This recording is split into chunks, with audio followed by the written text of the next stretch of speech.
Bonjour, nous allons continuer notre parcours en suivant l'arche comme elle arrive chez les Philistins. Mais auparavant, il faudrait que je vous fasse une annonce pratique. Donc, c'était prévu de toute façon sur le programme que la semaine prochaine, il y a une interruption d'une semaine. Cette interruption va se prolonger de 2 semaines parce que là, on ne peut plus rien faire. Lorsque le président veut venir au Collège de France, il faut que tout s'arrête. Donc, le 29, de toute façon, si vous avez d'autres cours le 29, vous pouvez déjà le noter, il n'y aura pas de cours le 29.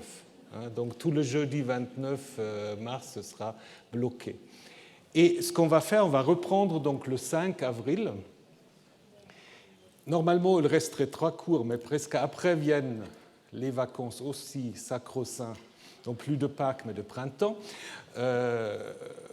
Du coup, je vais faire les 2 dernières séances 2 fois 1h30. Donc, du coup, on va rattraper notre horaire. Donc, 22-29, pas de cours. On reprend le 5 avril, le 5 et le 12 avril, avec des cours, il faudrait prendre un bon café, avec des cours qui durent 1h30. D'accord ? Voilà, comme ça, on saura tout sur l'Arche avant que les vacances de printemps débutent. Parce que ça n'a pas de sens de faire encore une fois une interruption de 2 semaines et puis de faire 1 heure de cours à la suite. Donc c'est un peu... Voilà. Mais c'est déjà actualisé sur le site du Collège de France. Vous avez donc toujours toutes les précisions. Ça s'y trouve déjà. Voilà. Je vous le rappelle à la fin. Bien, donc avant que l'arche arrive chez les Philistins, nous devons terminer notre enquête. Comment elle a été prise et perdue de Silo. On m'a déjà posé la question la semaine dernière, qu'est-ce que c'est Silo? D'ailleurs, je ne sais pas très bien pourquoi on dit en français Silo, en hébreu c'est Shilo en fait. Donc le sanctuaire de Shilo, vous le voyez ici,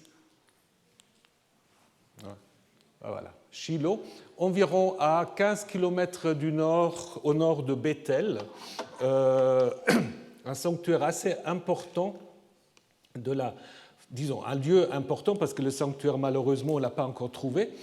Donc on a fouillé ce lieu, un lieu qui peut-être veut dire le lieu où on demande des oracles. Avec la racine hébraïque Shaal, qui peut être aussi à l'origine du nom de Shaoul. Donc, au niveau de l'identification archéologique, il n'y a aucun problème. C'est un lieu qui s'appelle donc aujourd'hui en arabe Khirbet Seyloun. Donc là, il y a le nom qui est encore contenu dans le nom moderne. Et c'est un endroit assez stratégique, surtout sur l'axe ouest-est ou est-ouest, pas trop loin non plus de l'axe principal ici, à travers des montagnes d'Éphraïm, donc du nord-sud. Donc, je vous ai dit, voilà la colline de Silo.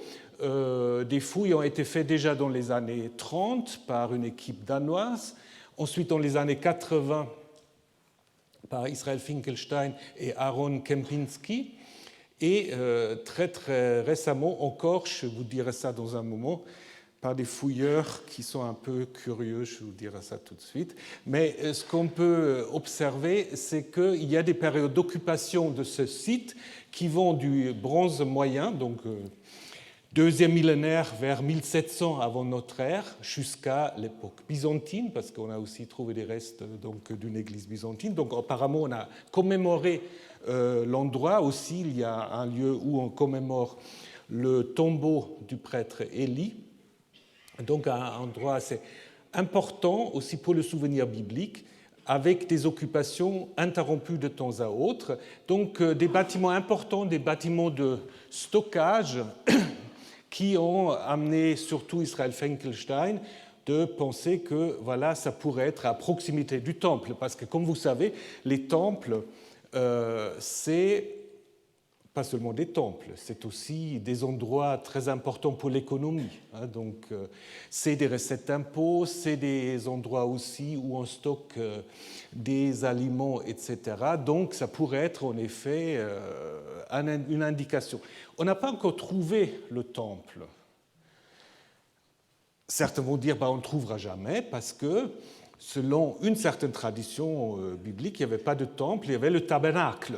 Donc vous savez, à la fin du livre de Josué, on dit c'est le tabernacle, le sanctuaire mobile, la tente, la rencontre qui serait placée là. Mais si on lit attentivement le récit de la naissance et de la vocation de Samuel, on se rend bien compte qu'il s'agit d'un temple. C'est pas une tente qui ne laissera pas de traces, c'est un temple, puisqu'on va parler même de la maison de Yahvé ou du Hechal, donc vraiment le terme technique, c'est assez clair. Maintenant, ce temple, à un moment donné, il a dû être détruit ou disparu. Donc il y a des traces entre le 11e, 10e siècle d'une destruction par le feu, probablement, ce que Finkelstein a appelé la destruction philistine. La chose un peu difficile, c'est que le récit de 1 Samuel 4, qui nous raconte comment en fait l'arche va disparaître de Silo, on dit que les Philistins ont évidemment remporté la victoire, mais on ne dit pas qu'ils ont détruit le sanctuaire de Silo. Question, pourquoi est-ce qu'on ne raconte pas ça? Parce qu'on raconte bien la destruction d'autres sanctuaires. Mais en même temps, il va y avoir destruction, je vous expliquerai ça dans un moment. Le texte de Jérémie 7 qui parle de la destruction du temple de Jérusalem présuppose aussi la destruction de Silo. Il y a des traces d'occupation encore au 8e, 7e siècle. Les fouilles de Finkelstein on conclut que ces traces n'étaient pas très, très importantes. Maintenant, il y a des fouilles un peu plus récentes, mais on ne sait pas trop ce qu'il faut penser de ces fouilles, qui, en fait, vont insister sur le fait que l'occupation est plus forte au 8e, 7e siècle. Donc, du coup, on pourrait imaginer que ce n'est peut-être pas les Philistins, mais que c'est les Assyriens qui aurait détruit le sanctuaire de Silo. Alors du coup, on ne voulait pas être anachronique, donc du coup, on n'aura pas raconté ça dans le récit de 1 Samuel 4. Ça, c'est en effet un argument possible. Alors je vous ai dit, il y a des fouilles actuelles qui sont faites par une sorte de consortium de milieux très évangéliques américains. Je ne sais pas si vous pouvez lire ça. C'est en fait un groupement qui est dédié à la démonstration que la Bible dit vrai, qu'elle est historiquement fiable. C'est ça, Association for Biblical Research. Donc il faut se méfier un peu de ces personnes. Néanmoins, ils trouvent quand même des choses. Donc du coup, il faut un peu suivre, mais leur but est, à mon avis, à mettre en question. Donc je vous ai dit, Shiloh est un sanctuaire apparemment quand même important aussi dans la mémoire collective, parce que pour l'école deutéronomiste dont je vous ai parlé la semaine dernière, donc les auteurs qui ont révisé à l'époque de Josias et après la destruction de Jérusalem les livres de Samuel roi, évidemment leur idée c'est qu'il y a un seul sanctuaire qui est légitime, qui est le temple de Jérusalem. C'est pour cela que Jéroboam est discrédité pour avoir fondé les sanctuaires de Dan et Bethel. Mais avec Silo, ils ont un problème. Parce que, d'un côté, ils incorporent les traditions sur Silo, et là, dans ces textes-là, comme je vous ai dit, on parle très clairement d'un temple. On dit, par exemple, dans le livre des Juges, le temple de Yahvé se trouva à Silo, ou dans les textes de Samuel 1 Samuel 1 à 3, on parle de la Beth Adonai ou du Hechal Adonai, ce qui très très clairement est un temple, ce n'est pas une tente. Donc c'est vraiment une tradition séparée d'un bâtiment construit, considéré comme un sanctuaire. Donc du coup se pose la question comment on peut à la fois parler du temple de Yahvé à Silo et ensuite affirmer que Yahvé a choisi depuis toujours Jérusalem comme l'endroit où il veut faire habiter son nom, où il veut faire être vénéré. Et cela, en fait, est élaboré surtout dans deux textes de Jérémie qui ont été aussi révisés par les rédacteurs deutéronomistes, bien qu'ils peuvent peut-être, en effet, avoir un noyau historique, parce qu'il y a quand même une annonce assez scandaleux pour l'époque, à savoir l'annonce de la destruction du temple de Jérusalem, n'est-ce pas? Ça se trouve dans le grand discours de Jérémie 7, qu'on appelle parfois le discours du temple, où le prophète va annoncer la destruction du temple de Jérusalem, en disant bah, vous pensez qu'il suffit d'aller dans le temple et de dire voici le sanctuaire de Yahvé en continuant de faire toutes sortes de magouilles, des choses éthiquement pas très correctes. Non, détrompez-vous, ce temple ne vous sera d'aucun secours. Donc en effet, le prophète ici annonce la destruction du temple en disant bah, vous pouvez bien vous vanter d'être dans la maison de Yahvé, en disant mais croyez-vous que ce temple qui est devenu une sorte de caverne de bandits sera en effet votre protection? Non, ce ne sera pas le cas. D'ailleurs, ce sera repris, ce texte, par le récit dans l'Évangile où en effet Jésus va non pas détruire le temple, mais d'une certaine manière aussi annoncer la destruction du temple et surtout chasser les vendeurs du temple, en citant en fait ce texte du livre de Jérémie. Mais ce qui nous intéresse aujourd'hui, c'est la manière dont on annonce la destruction du temple en disant « Allez donc au lieu qui fut le mien ». Le lieu qui fut le mien. Donc c'est Yahvé qui parle par la bouche du prophète, n'est-ce pas? Il dit « Allez au lieu qui fut le mien ». Et alors quel est ce lieu? Silo. Donc ça, c'est quand même très, très étonnant. Silo où j'ai fait habiter mon nom auparavant. Donc là, l'idée, c'est en effet qu'avant de choisir Jérusalem, Yahvé a fait habiter son nom, donc sa présence, à Silo. Et ce qu'il va dire, je vais traiter cette maison, donc là en parlant du temple, sur laquelle mon nom est appelé, comme j'ai traité Silo. Donc qu'est-ce que ça veut dire? Ça veut dire en effet que la destruction de Silo est présupposée auprès des auditeurs et interprétée évidemment comme étant non pas l'œuvre des Philistins ou des Assyriens, mais l'œuvre de Yahvé pour sanctionner son peuple. Donc là, même chose en Jérémie 26, parce qu'en Jérémie 26, on récapitule ce discours. Je traiterai cette maison, donc toujours le temple de Jérusalem, comme Silo, et je ferai de cette ville un objet de malédiction. Donc, ce qu'on peut voir dans ces deux textes, que Silo apparaît ici comme un sanctuaire qui était le prédécesseur de Jérusalem, ce qui est assez intéressant. Donc c'est un peu en contradiction avec Deutéronome 12, parce qu'en Deutéronome 12, on va dire c'est un seul lieu que Yahvé va choisir. Et évidemment, au moment où c'est écrit, c'est clairement Jérusalem, mais en même temps, il y a la réalité du sanctuaire de Silo qui apparemment avait quand même une importance très grande qu'on ne pouvait pas nier. Et alors, qu'est-ce qu'on a fait? On a en effet imaginé cette théorie que Yahvé avait d'abord choisi un autre sanctuaire, et ce qui est encore plus important, un sanctuaire qui est localisé dans l'ancien royaume du Nord, dans le royaume tellement honni par les deutéronomistes de Samarie. Donc ça, c'est quand même assez intéressant, important, et ça vous montre aussi, en effet, l'importance de ce lieu de Silo. Alors, est-ce qu'on va trouver ce sanctuaire? On va voir ce que cette équipe d'archéologues va faire. D'ailleurs, bon, je ne comprends pas très bien, parfois non plus, l'État d'Israël, pourquoi on donne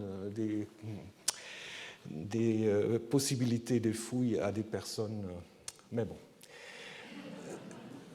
ce sera ce sera un autre cours sur archéologie, politique et idéologie. Ça, c'est un grand sujet en Israël, c'est vrai. Bon. On revient à des choses plus sérieuses. La question de la famille de Élie. Donc, en fait, Silo, on nous dit qu'à Silo, en fait, est le prêtre Élie avec ses deux fils, donc Hophni et Pinchas.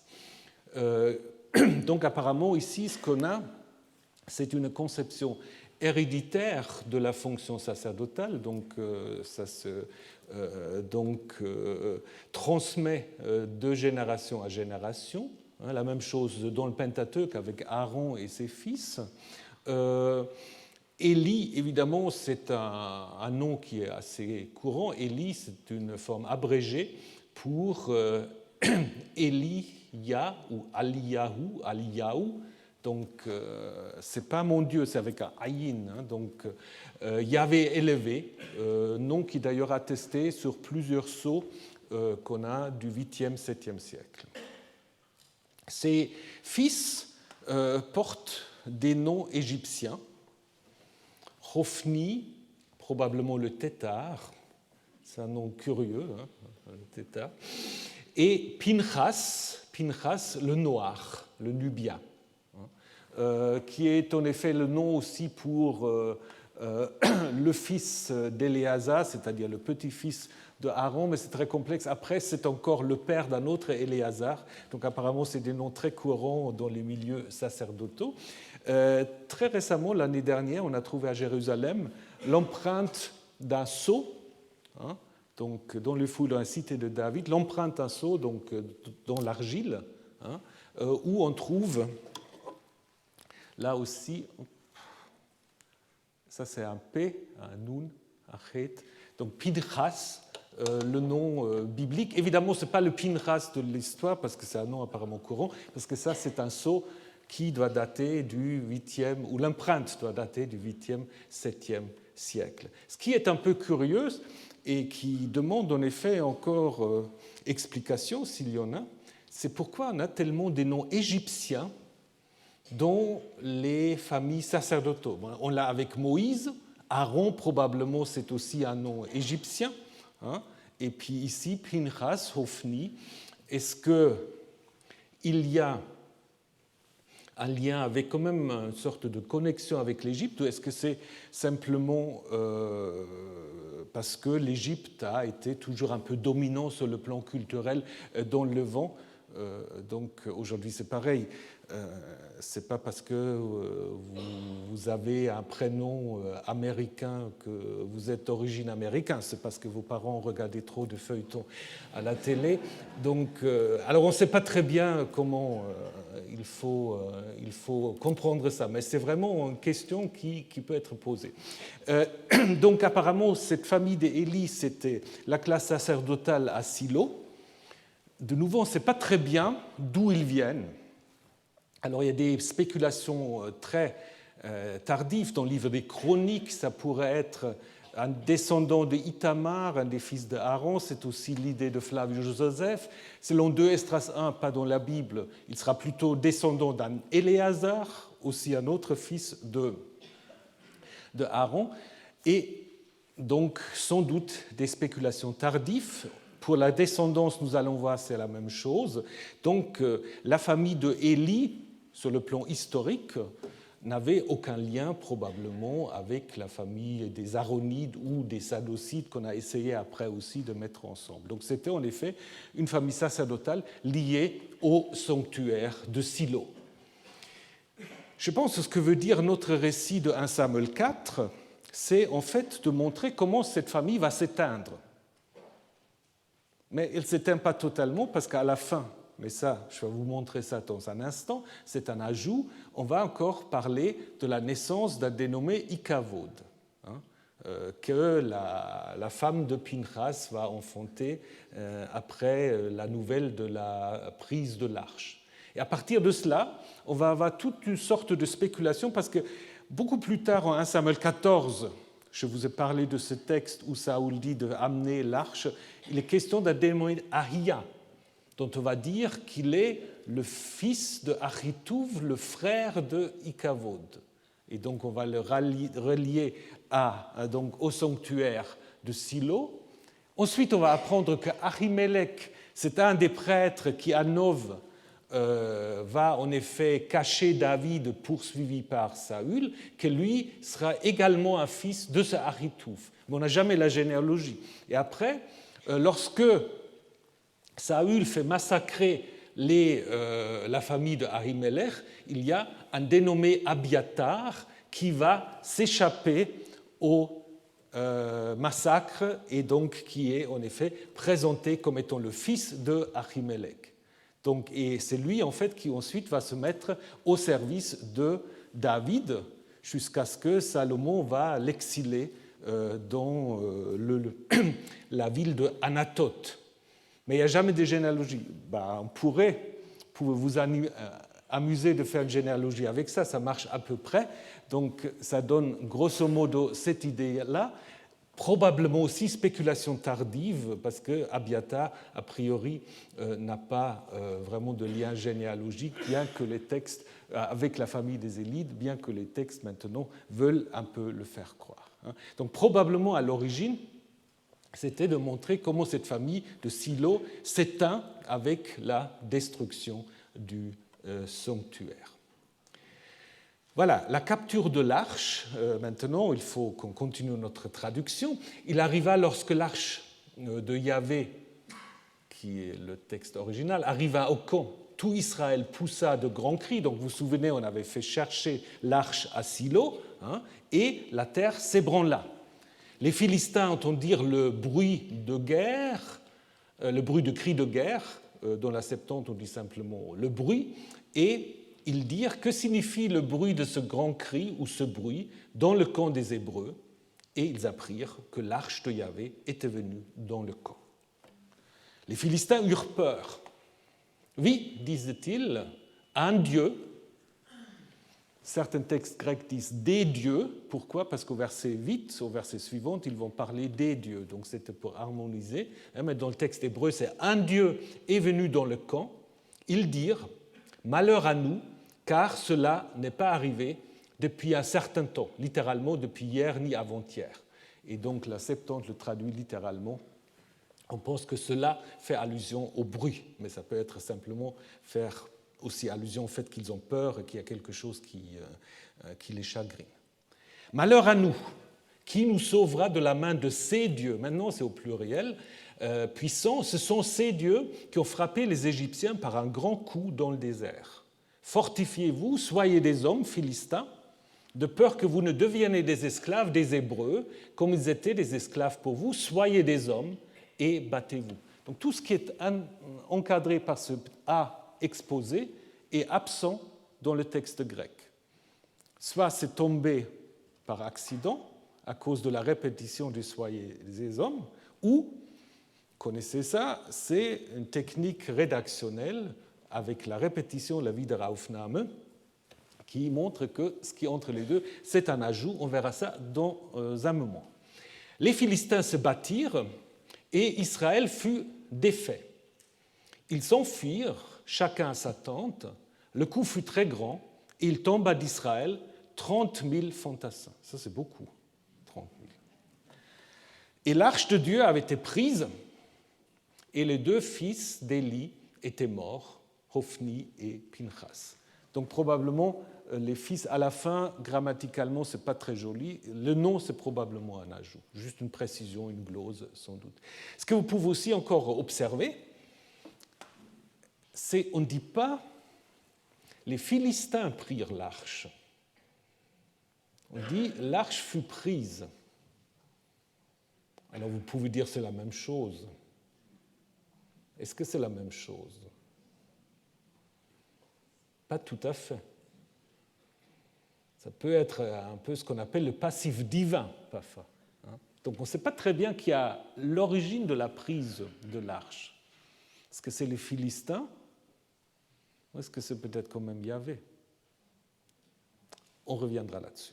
Alors, maintenant, juste pour la diachronie, pour vous montrer que ce texte a sans doute été retravaillé, Première chose que vous pouvez observer, je vous l'ai mis en rouge, vous avez 2 fois malheur à nous, malheur à nous,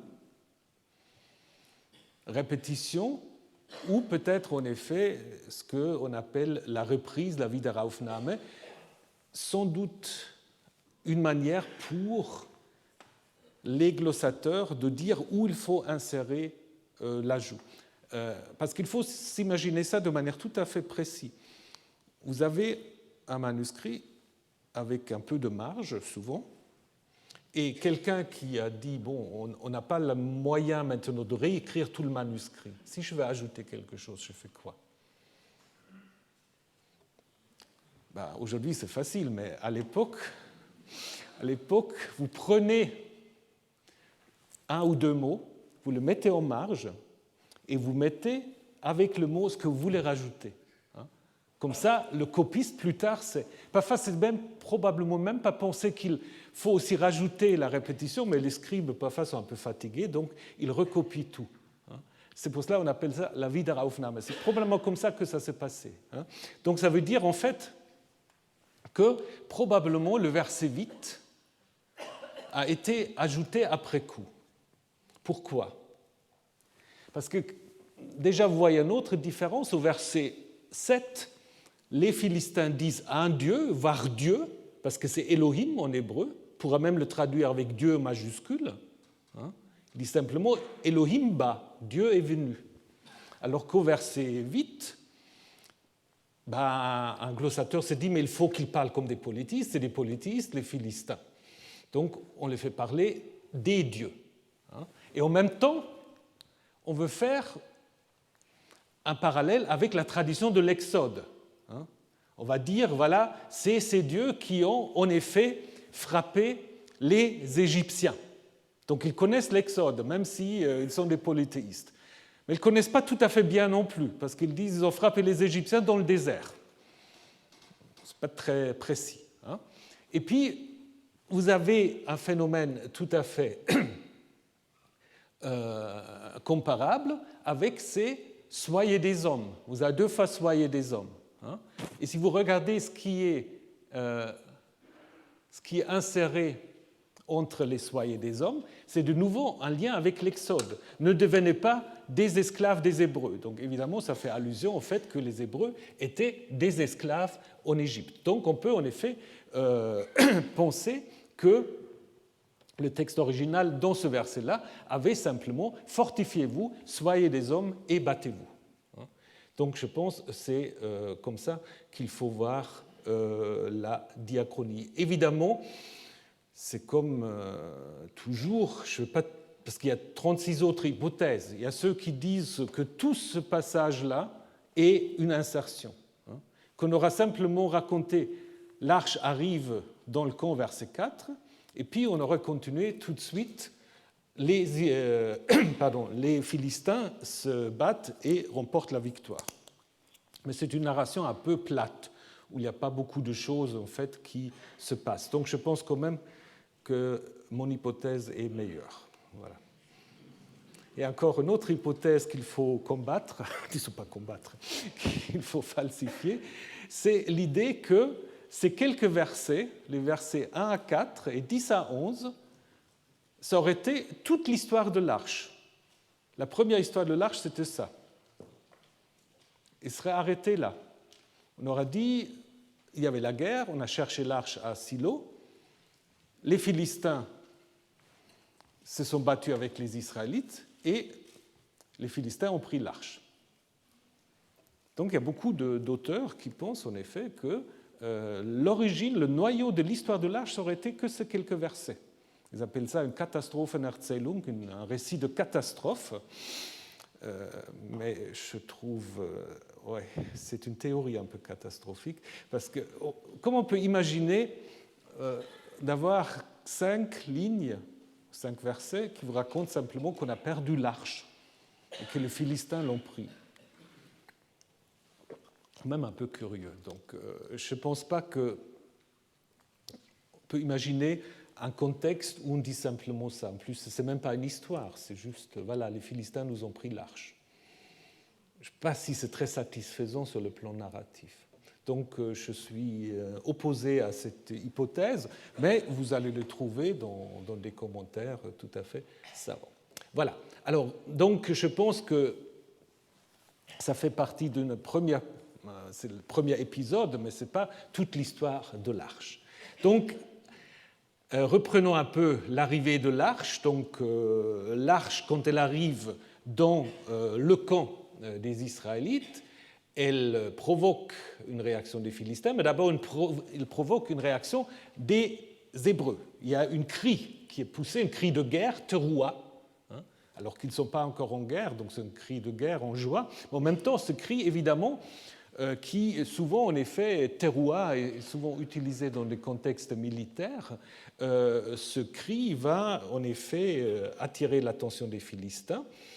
En même temps, il va faire trembler la terre, nous dit-on. Alors, soit on dit c'est simplement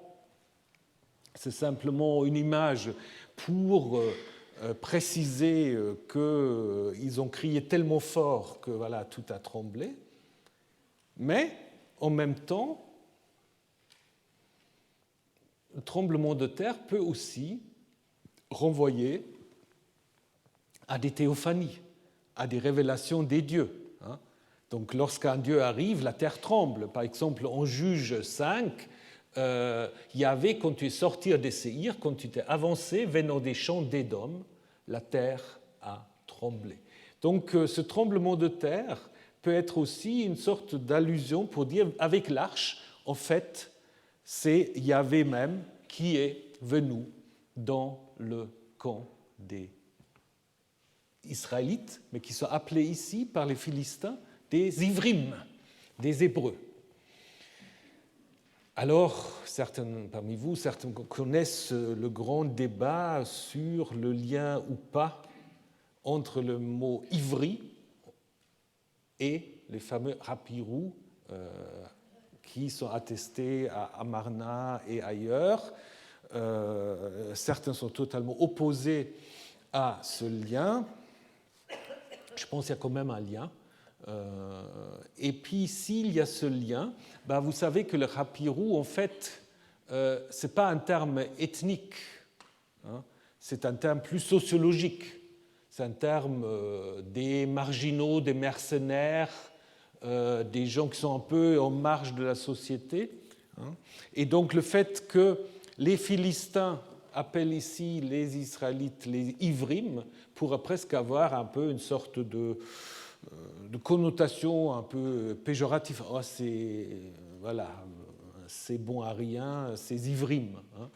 D'ailleurs, on peut observer, quand vous regardez un peu la concordance, qu'il y a trois endroits, surtout dans la Bible, où on utilise le terme Ivrim pour hébreu. C'est dans l'histoire de l'Exode, dans l'histoire de Joseph, et ici, dans l'histoire de l'Arche.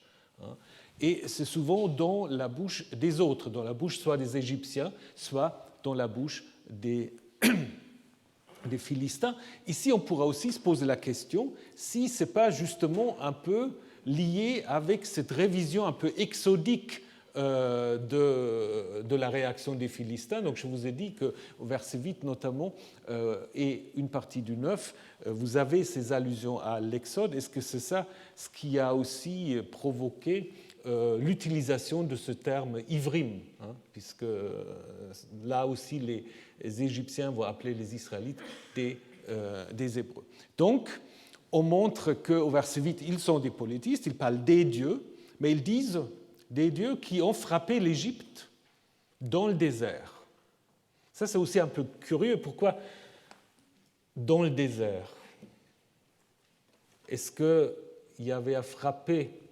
Et c'est la même racine, la racine nacha, qui est fréquemment utilisée dans l'histoire de l'Exode. Est-ce qu'il y avait à frapper l'Égypte dans le désert? Est-ce que c'est juste? Oui et non, on pourra dire, parce qu'il est quand même dit, en ce qui concerne la traversée de la mer, que c'est en fait dans le désert où ça se passe. Dieu tourna le peuple vers le désert en direction de la mer des gens. Donc le désert, ce n'est pas tout à fait faux, mais évidemment, le texte ici parle peut-être aussi de plusieurs coups, pas la totalité des coups. Donc, on peut se dire, on veut montrer à la fois que les Philistins connaissent quelque chose, mais en même temps, ils ne sont pas totalement au courant de tout. La victoire des Philistins, elle est relatée très brièvement, très très sobrement. La fuite est en fait relatée de manière beaucoup plus détaillée. Chacun s'enfuit vers sa tente. Donc ça ne veut pas dire la tente du camp, hein. C'est évidemment les habitations. Ça ne veut pas dire que les gens à l'époque habitent encore sous des tentes. C'est sans doute une expression un peu stéréotypée qui peut venir en fait d'un contexte nomadique, mais qui est devenue une sorte d'adage, comme vous l'avez aussi en 1 Roi 12, lorsque les tribus du Nord trouvent que le successeur de Salomon ne leur offre pas des conditions qui leur permettent de rester dans ce royaume, ils disent « Quelle part avons-nous avec David ? Nous n'avons plus rien en commun avec les fils de Jessé.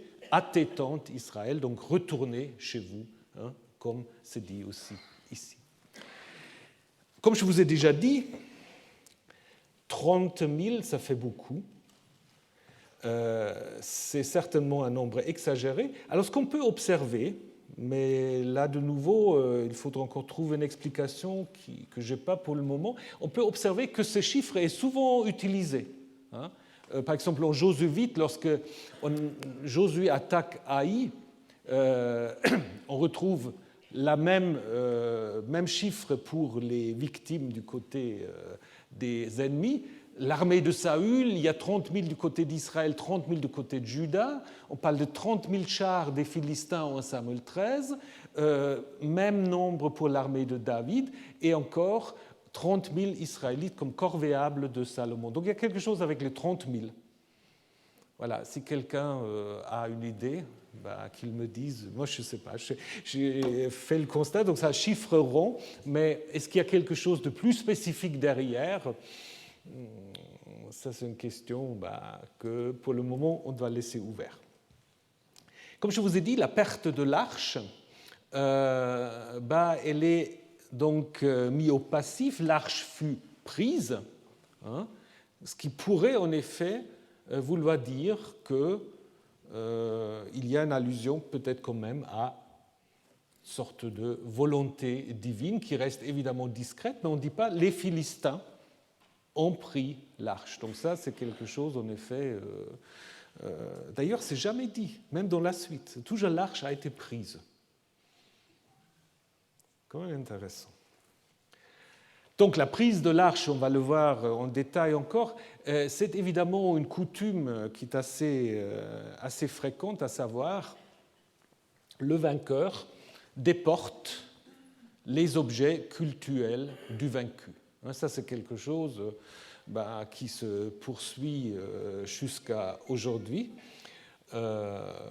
Aujourd'hui, c'est parfois des musées ou autre chose, mais voilà, donc il y a apparemment des réflexes qui sont atemporels. Et vous l'avez déjà dans la stèle de Mesha.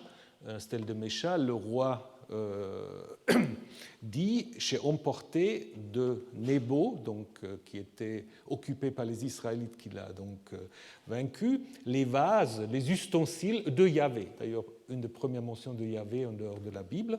Et je le traînais devant la face de Kémosh. C'est exactement ce que font les Philistins ici.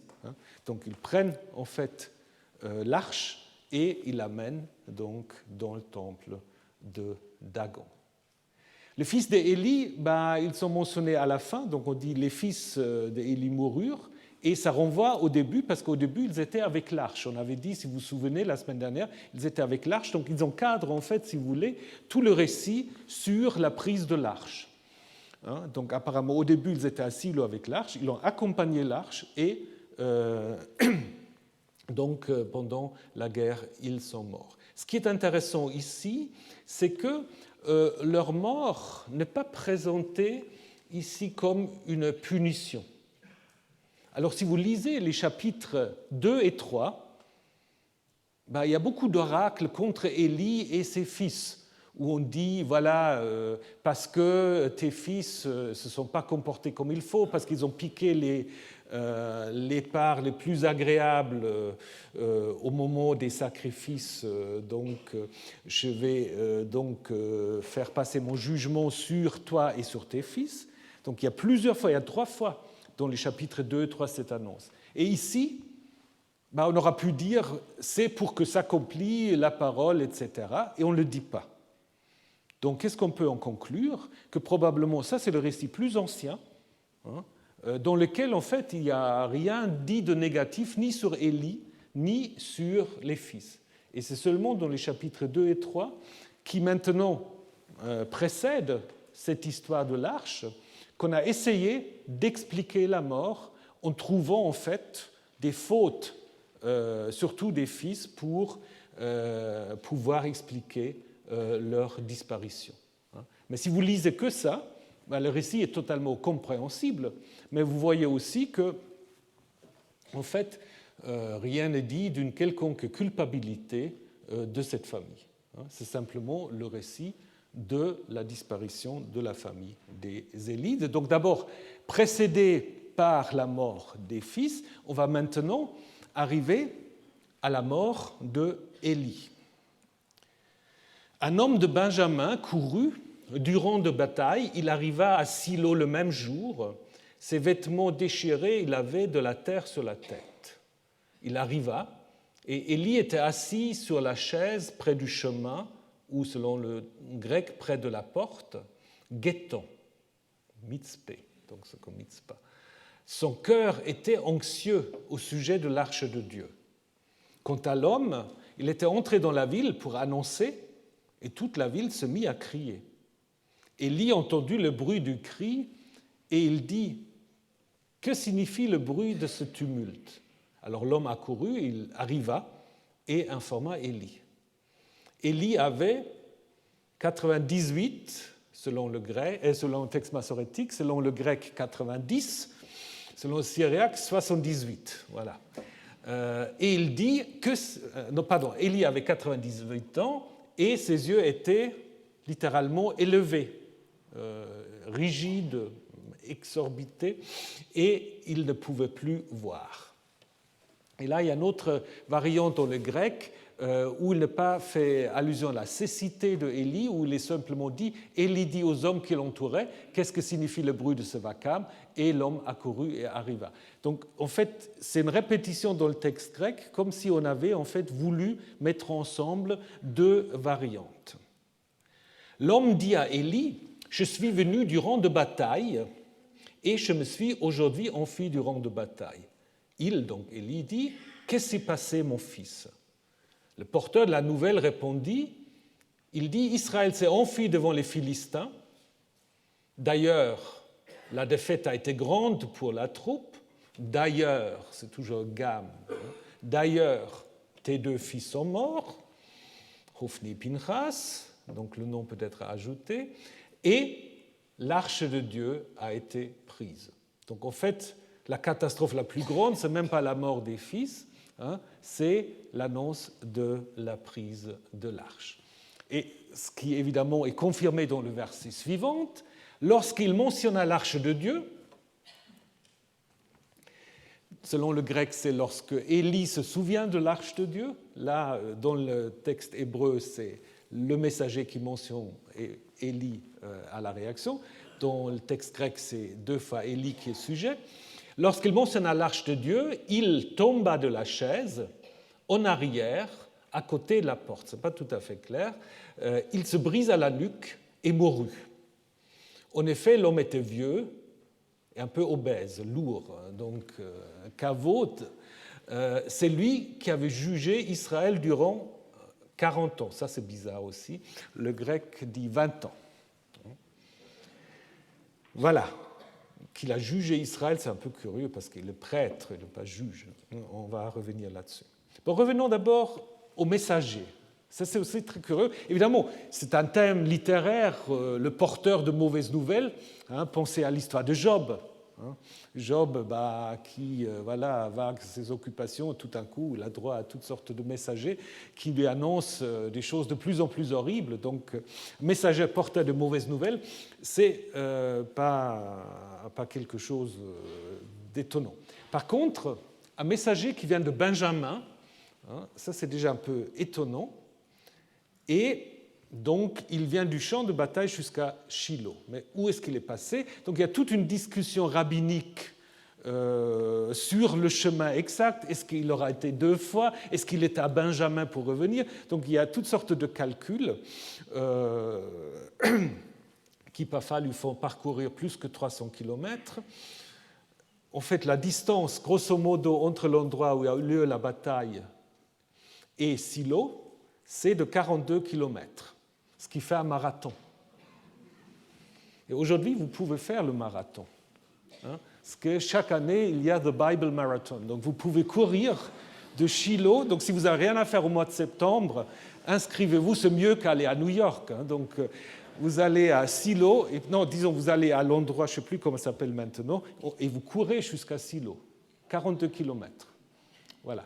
Donc, voilà, le marathon est aussi attesté dans la Bible, si vous voulez. Alors, mais ce qui est plus intéressant, c'est l'identité du messager. L'identité, il est benjaminite. Et bon. Alors, pour la tradition juive, c'était facile. Qui est benjaminite dans la suite du livre de Samuel? C'est Saül. Donc, en fait, dans la tradition rabbinique, le messager, c'est Saül. Le messager, c'est Saül. Et dans un texte qu'on appelle le pseudo-philon, c'est-à-dire Liber Antiquitum Biblicarum, un texte du 1er siècle de l'ère chrétienne écrit en latin, mais certains pensent qu'il y a peut-être quand même un original hébreu. Donc apparemment, c'est quand même d'origine juive, donc une sorte de midrash qui nous est transmis en latin. L'idée, en fait, c'est que Goliath avait pris l'arche, donc Goliath est là aussi déjà. Goliath avait pris l'arche, mais Saül, en fait, était à côté, pouvait s'enfuir. Et dans le Midrash Samuel, on dit même qu'il avait réussi à, en fait, sauver les tables de la loi, qu'il aurait ensuite amenées à Shiloh. Bon, évidemment, vous voyez que c'est très, très joli, mais le texte n'en dit rien. Le texte n'en dit rien. Le texte dit simplement que c'est un benjaminite. Donc, peut-être sur le plan historique, c'est intéressant parce que on pourrait imaginer Benjamin, c'est la frontière la plus éloignée d'Israël. À ce moment-là, peut-être c'est un contexte de rédaction de cette histoire où Benjamin, en effet, fait partie du royaume du Nord. À ce moment-là, on aurait une indication de pouvoir dater le premier récit. Bon, je pousse un peu dans mon sens, je vous l'avoue, mais ça pourrait en effet être un argument pour dire que le premier récit, et puis je vous donnerai d'autres, aurait été rédigé sous le règne de Jéroboam le second. Et puis, évidemment, aussi, une autre observation, il vient de Benjamin, où l'arche finalement arrivera. Elle arrivera à Kiriath-Yearim, qui est aussi en territoire benjaminite. Donc c'est presque comme si on voulait déjà un peu annoncer où finalement l'arche va arriver. Alors, ce que le messager dit, c'est très très proche de ce que vous avez en 1 Samuel 1, lorsqu'il y a un autre messager qui arrive pour dire à David que Saül et Jonathan ont été tués. Donc c'est probablement un lien littéraire. Souvent on pense que l'auteur de 2 Samuel 1 se soit inspiré de ce récit. Mais c'est vraiment la même chose. Défaite militaire à annoncer avec la mort de personnages qui sont très importants pour celui qui entend le message. Dans les 2 cas, on dit les vêtements déchirés, la tête sur la terre. Est-ce que c'est simplement parce que voilà, il échappe du champ de bataille? Est-ce que c'est un signe de deuil, comme le fait Job? De nouveau, vous pouvez le lire sur les 2 niveaux. Alors, le messager arrive auprès de Élie. Ce qui est intéressant à mentionner, Élie est assis sur une chaise, mais littéralement, c'est qui c'est? C'est un trône. C'est un mot assez spécifique qui presque toujours est utilisé pour le roi. Il n'y a que ces deux autres textes, une fois pour un prophète et une fois pour un prêtre, qu'on a détourné l'utilisation première. Donc probablement c'est une sorte de siège d'autorité. Alors où est-ce qu'Élie se trouve précisément? Le texte n'est pas très clair. Certains disent il est sur le chemin qui mène vers la ville, mais ça ne colle pas très bien avec la suite de l'histoire. Parce que les gens entendent déjà ce que raconte le messager et Élie ne sait pas ce qui se passe, donc je pense que ce n'est pas une bonne idée. Est-ce que c'est à la porte de la ville, aussi difficile, ou est-ce que c'est à l'entrée du temple? Et je pense que c'est la dernière solution qu'il faut préférer, parce que d'ailleurs on a la même expression en 1 Samuel 1, lorsque Anne va voir Élie, on dit précisément la même chose. Le prêtre Élie était assis sur son trône, sur sa chaise, à l'entrée du temple de Yahvé. Donc l'homme est déjà entré dans la ville et c'est seulement le bruit qui fait demander à Élie ce qui s'est passé. Je pense que la notice sur l'âge et la constitution d'Élie, c'est certainement un ajout parce qu'on peut passer directement du verset 14 au verset 16. D'ailleurs, on voit aussi que ce n'est pas quelque chose qui est vraiment très assuré par la tradition, parce qu'il y a des hésitations. Est-ce qu'il avait 98? Est-ce qu'il a 90? 78? Donc, c'est d'ailleurs le seul personnage, si je ne me suis pas trompé, dans la Bible qui meurt à cet âge-là, 98. Alors ça aussi, vous pouvez réfléchir, est-ce que c'est des spéculations numériques, 2 facettes, on ne sait rien. Bon, il est vieux, mais pas si vieux que d'autres. Donc, le fait qu'il était aveugle, qui est repris en 1 Samuel 3, et en légère contradiction, mais ce n'est peut-être pas une contradiction qu'il faut trop pousser, mais ce qui pourra montrer aussi que c'est une insertion, parce qu'au verset précédent, on avait dit qu'il est en train de guetter, Mitzpah, mais on pourrait aussi dire qu'il est en train d'attendre, flairer. En même temps, bon, ce n'est pas tout à fait la même chose, et comme je vous ai dit, dans une des variantes du texte grec, il n'est pas dit, en effet, qu'il soit aveugle. La suite de l'annonce du messager, de nouveau des parallèles avec l'histoire de 2 Samuel 1. Il annonce 3 catastrophes, la défaite, la mort des fils, comme la même chose, même question, qu'est-ce qui s'est passé? Dis-moi mon fils. Donc David demande exactement la même chose. Et puis le messager commence avec la défaite, et puis la mort, donc là des 2 fils, là la mort de David et Jonathan. Le plus ici, évidemment, c'est donc la mention de la prise de l'arche qui apparaît en dernier, et de nouveau avec le passif. C'est toujours l'arche a été prise. Alors la mort d'Élie, comme il faut l'imaginer exactement, les commentateurs ont spéculé beaucoup, parce que ce n'est pas très clair le texte grec, le texte hébreu, le texte grec essaie de le clarifier un tout petit peu, mais probablement on ne peut pas imaginer, les gens ont beaucoup de fantaisie. Il y a un qui dit qu'il sera tombé de la tour parce qu'on dit qu'il tombe en arrière, mais comment peut-on imaginer une chaise dans une... Moi, je ne sais pas, ça me semble un peu bizarre. Un siège sur un... Ouais, bon. Donc, probablement, pour faire bref, une histoire qui n'est pas si passionnante, mais qui prend parfois des pages et des pages dans les commentaires. Donc, c'est probablement une sorte de chaise, une sorte de piédestal qu'on a trouvé aussi à Kinneret. Donc là, vous ne voyez pas très bien. Il y a une sorte de piédestal sur lequel on pourrait imaginer une sorte d'élévation, pas très grand, donc je crois une 50aine de centimètres de hauteur, près de la porte. Est-ce que c'est quelque chose de similaire? Et puis que voilà, il s'est renversé, s'est excité de se renverser. Et voilà ce qui peut être possible au niveau de la narration. On insiste sur le poids, donc il était lourd. En même temps, c'est aussi un jeu un peu, parce que kavod, lourd, plus tard on va dire c'est la gloire d'Israël qui a été déportée, donc c'est le même mot. Alors ce qui certainement fait pas partie de l'histoire originale, c'est le fait qu'il a été juge pendant 40 ans. Donc ça, c'est en effet, pour ceux qui connaissent un peu le texte biblique, c'est dans les livres précédents. On dit toujours un tel jugea Israël durant telle année. Donc juge dans le sens, pas simplement juridique, mais dans le sens un peu de gouverner, d'être en fait le chef. Là, on va faire de Élie un juge pour le raccrocher d'une certaine manière encore à l'époque des juges, et d'une certaine manière aussi prédécesseur de Samuel, que lui est aussi qualifié de juge. Donc Samuel un peu comme successeur. Mais dans la narration, il est clair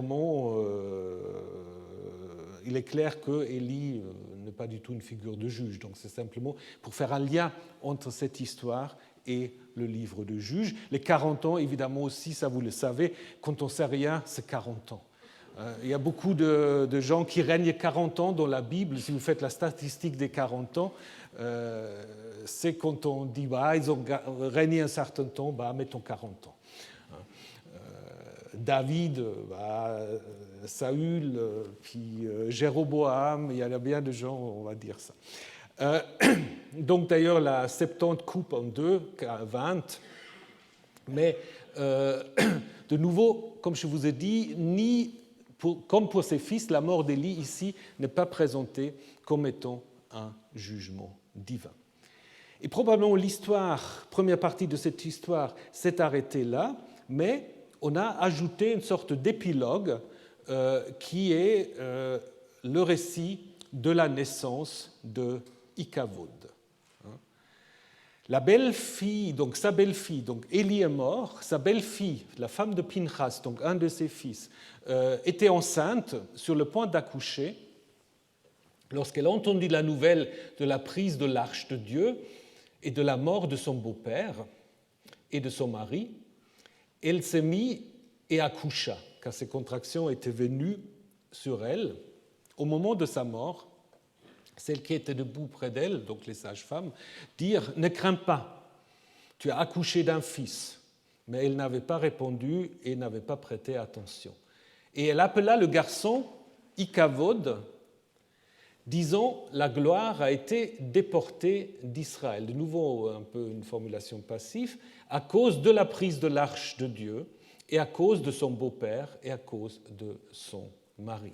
Cette partie-là manque dans la Septante parce que c'est répété au verset 22 et c'est la fin. Elle dit « La gloire a été déportée d'Israël, oui, l'arche de Dieu a été prise. » Donc ce passage est sans doute ajouté pour expliquer que la lignée des Élides, malgré la mort du prêtre, Élie et de ses deux fils, se poursuit. Donc ça, c'est tous ces petits textes que je vous ai montrés tout à l'heure, où tout d'un coup, on va trouver un fils de Ikavod, et puis du coup, Pinchas va avoir encore un frère. Donc on veut quand même garder d'une certaine manière à la fois le mémoire des Élides, mais peut-être aussi faire un lien avec la famille de ce fameux Abiata dont je vous ai parlé. Donc, pour raconter cela, on reprend un motif tout à fait traditionnel, à savoir la mort d'une femme en couche. Donc ça, c'est quelque chose tout à fait connu. Vous pouvez penser à Rachel, Rachel qui meurt au moment de la naissance de Benjamin, de son dernier fils. Et un même discours, les sages-femmes en Genèse 35 disent aussi à Rachel, il y a une sage-femme qui lui dit « N'aie pas peur, tu as encore enfanté un fils », mais c'est une consolation peut-être toute relative. Le nom qui est donné par la mère dans les deux cas est interprété évidemment selon les circonstances dramatiques qui accompagnent la naissance du moment de la naissance du fils et puis de sa propre mort, d'une certaine manière. Benjamin s'est expliqué de manière totalement non étymologique, mais lié en fait avec la misère qui est tombée sur elle. Et ici, le nom de Ikavod. Ikavod, c'est donc deux possibilités. Le « et », parce que c'est un aleph avec un yod, ça peut être soit une exclamation, hélas, la gloire, donc ce qui veut dire la gloire a disparu, est partie, ou simplement comme une question « où », parce que c'est aussi peut-être une particule interrogative, à Ugarit c'est clairement le cas, où est la gloire, comme Job, souvent le nom de Job est en effet interprété dans le même sens, Iyov, où est le Père divin, c'est lui qui ne répond pas justement aux plaintes de Job. Donc ce sera un nom comparable.